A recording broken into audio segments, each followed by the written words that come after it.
Hi friends, എല്ലാവർക്കും ഷൈനി വ്ളോഗിൻ്റെ പുതിയ വീഡിയോയിലേക്ക് സ്വാഗതം.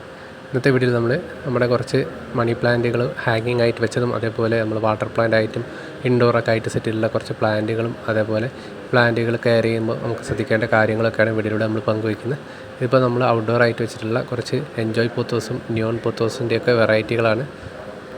മണി പ്ലാന്റുകൾ പല ഗുണങ്ങളുണ്ട്. നമുക്ക് കെയർ ചെയ്യാൻ എളുപ്പമാണ്. അതേപോലെ നമ്മൾ വീടിനകത്തൊക്കെ വെക്കുകയാണെങ്കിൽ വീടിനകത്തുള്ള വായു ശുദ്ധീകരിക്കുന്നതിനൊക്കെ മണി പ്ലാന്റുകളൊക്കെ ഉപകാരപ്പെടുന്നുണ്ട്. അങ്ങനെ പല ഗുണങ്ങൾ ഈ ചെടികൾക്കുണ്ട്.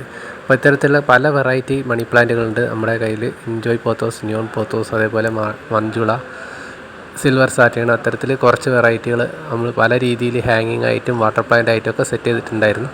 അപ്പോൾ ഇതിപ്പോൾ നമ്മൾ സെറ്റ് ചെയ്തിട്ടുള്ളത് 3 വെറൈറ്റി ആയിട്ടുള്ള മണി പ്ലാന്റ് ഒരുമിച്ച് വെച്ചാണ്. സിൽവർ സാറ്റേണും അതേപോലെ മാർബിളും ഒരുമിച്ച് വെച്ചിട്ടുള്ള പ്ലാന്റ് പോട്ടുകളും ഒക്കെയാണ്. ഇതിപ്പോൾ ഔട്ട്ഡോർ ആയിട്ട് വെച്ചിട്ടുള്ള ഒരു പ്ലാന്റ് പോട്ട് ഒക്കെ നല്ല ഹെൽത്തി ആയിട്ട് തന്നെ വളർന്നു വരുന്ന ചെടികളാണ്. നമ്മൾ ഏത് പോത്തോസ് വെറൈറ്റി ആണെങ്കിലും നല്ല ഈസി ആയിട്ട് നമുക്ക് വളർത്തിയെടുക്കാനും പറ്റും.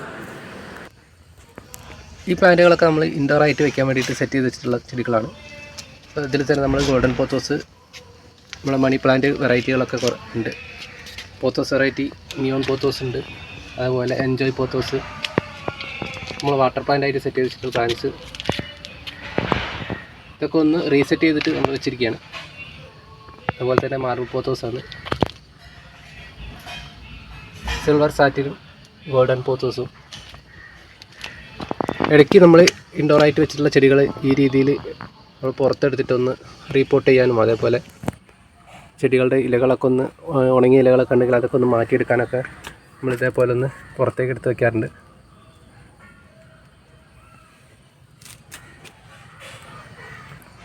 ഈ ഒരു പ്ലാന്റിനൊക്കെ നമ്മൾ ഏകദേശം 2 വർഷത്തോളമായി നമ്മൾ ഈ ഒരു പോട്ടിൽ വെച്ച് കൊടുത്തിട്ട്.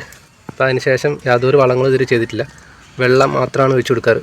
എന്നാലും നല്ല ഹെൽത്തി ആയിട്ട് ചെടികളൊക്കെ വളർന്നു വരുന്നുണ്ട്. മണി പ്ലാന്റ് ഒരു പ്രത്യേകത അത് തന്നെയാണ്. നമ്മൾ മറ്റ് വളങ്ങളും കാര്യങ്ങളൊന്നും ചെയ്യേണ്ട ആവശ്യമില്ല.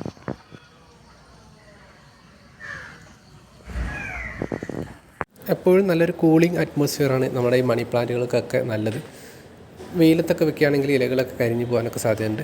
എന്നാലും വെയിലത്ത് വെക്കുന്നതുകൊണ്ട് കുഴപ്പമില്ല. ചില മണി പ്ലാന്റുകളൊക്കെ നമുക്ക് വെയിലത്തും വെക്കാം, അതിനൊന്നും കുഴപ്പമൊന്നുമില്ല. നമ്മൾ ഹാങ്ങിങ് ബോട്ടിലൊക്കെ വയ്ക്കുന്ന സമയത്ത് ചെറിയതായിട്ട് വെയിൽ കൊള്ളുന്നതിനൊന്നും കുഴപ്പമില്ല. നമ്മളിപ്പോൾ പൂർണ്ണമായിട്ട് നല്ല വെയിൽ കിട്ടുന്ന രീതിയിലൊക്കെ വെക്കുകയാണെങ്കിൽ മാത്രമേ ഇതിൻ്റെ ഇലകളൊക്കെ മഞ്ഞ നിറത്തിലേക്ക് മാറുള്ളൂ. അതേപോലെ നമ്മൾ വളമൊക്കെ ചെയ്ത് കൊടുക്കുന്ന ഓവർ വളമൊന്നും ചെയ്ത് കൊടുക്കേണ്ട ആവശ്യമില്ല. പിന്നെ പോട്ട് നമ്മൾ സെലക്ട് ചെയ്യുന്ന സമയത്ത് ഹോളുകൾ ഇട്ടിട്ടുള്ള പോട്ടുകളിലൊക്കെ നമ്മൾ നട്ട് കൊടുക്കുക. അങ്ങനെയൊക്കെ ചെയ്ത് കഴിഞ്ഞാൽ നമ്മളെ ചെടികളൊക്കെ നല്ല ഹെൽത്തി ആയിട്ട് വളരുകയും ചെയ്യും.